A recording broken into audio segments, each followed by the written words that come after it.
Okay, we're live. Good evening, comic book fans. Welcome back to Comics in 5 Minutes. I'm your ever-loving host, Shorty, and I'm slightly off-center on one of these screens. Hi, I'm going to review Aquaman Andromeda. This is a bonus review on Saturday. I don't usually do the reviews on Saturdays, but there's been a lot coming out this week, and I wanted to make sure I'd got us through as much as I can. This does mean I haven't had a chance to review Ward. I think maybe one or two other little mini-series kind of stuff as well. I do apologize, but such is life. Right, for people who don't know, this is written by Ram V with art by Christian Ward. And if you've been paying attention to my reviews for a while, you're probably thinking to yourself, well, we know what he's going to be saying about Ram V, but who is this Christian Ward fellow? You're right. I've been trying to think back, and it's been a long time, I think, since I really reviewed anything with had Christian Ward involved, if at all. I may have spoken about his work on covers and like that, but you definitely know I'm a big fan of Ram V. If you're not aware of the kind of stuff he does and why I love him, go and check out my review for Radio Apocalypse. It's absolutely brilliant comic book. Everyone should be reading it anyway, and it's fantastic. Go and check it out. One of the things I talk about in that is just how good his writing is in terms of his prose style, because writing comic books involves more than just the words you see on the page. We do get an awful lot of other stuff going into plotting and deciding page layouts, and even putting in characterization and stuff like recurring imagery and repetitive beats, shall we say. But it's his prose writing, which is the thing that always grabs me straight away. There's a bit in this, and I'm not going to read it out loud for you, but I would recommend, if you haven't done already, go and find me on Instagram. It's at Ka-Pow Comics UK. One of my latest posts on there is 4 images put together. Check them out in order, read them out loud, because that is the best way to experience poetry, and you'll get a sense of why I love Ram V so much. But like I say, it's not just that. He also does some fantastic characterization. At one point, I think maybe there's a few too many characters on the page. It reminds me a little bit of those moments in, I think, like Alien or Aliens, where people pulled out of cryosleep, and you kind of worry if it's worth figuring out who everyone is, because it's that kind of story, and there's a lot of them, and a few of them are probably going to die. But then there's another character who literally tells you that she's probably going to be around forever, and the next time Arthur Curry turns up to talk to her, she's not going to be there anymore because she's old and she's going to die. And she gets way more characterization and is brilliant and really, really well written.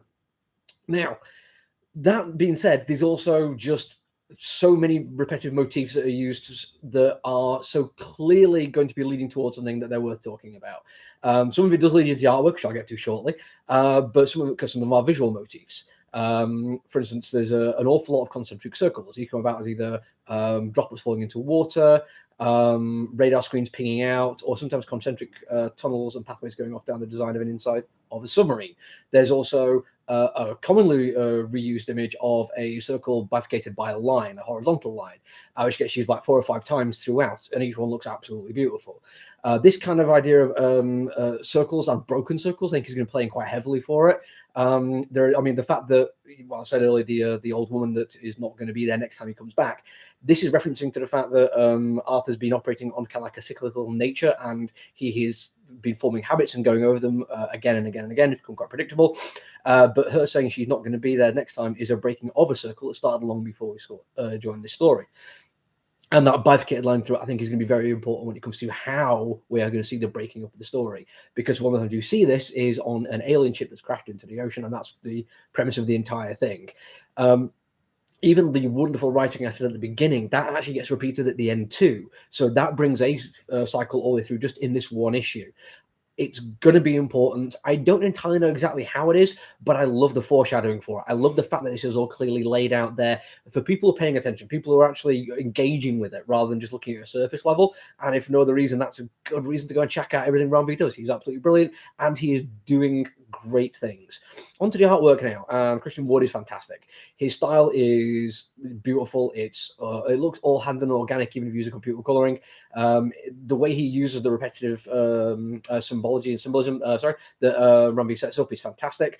The number of times he has to do something very, very similar but makes it look new and unusual, so it isn't instantly obvious that what you're getting is the same thing over and over again, is fantastic. But more than anything, there is a shot where a giant sea monster is extending a tentacle arm, an appendage out of the water, and we are talking monstrous scale here. And although there isn't like tons of detail in there, Christian Ward doesn't necessarily the need to do that. He is a big picture kind of guy. There's enough detail in there to really make it something. It's so authentically real, it's disturbing.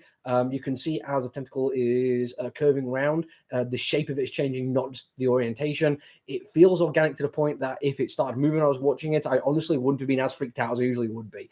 It is absolutely spectacular. From start to finish, this is a fantastic comic book, and it is a reason why DC Black Label is worth paying attention to. Yeah, they put out a lot of Batman and Joker stuff, but sometimes they do something really, really special, and they've got a creative team which will absolutely take advantage of the format to do something fantastic. That's it from me for this week. You should check this one out, and until next week, take it easy, everyone. Look after each other. Stay safe. Bye.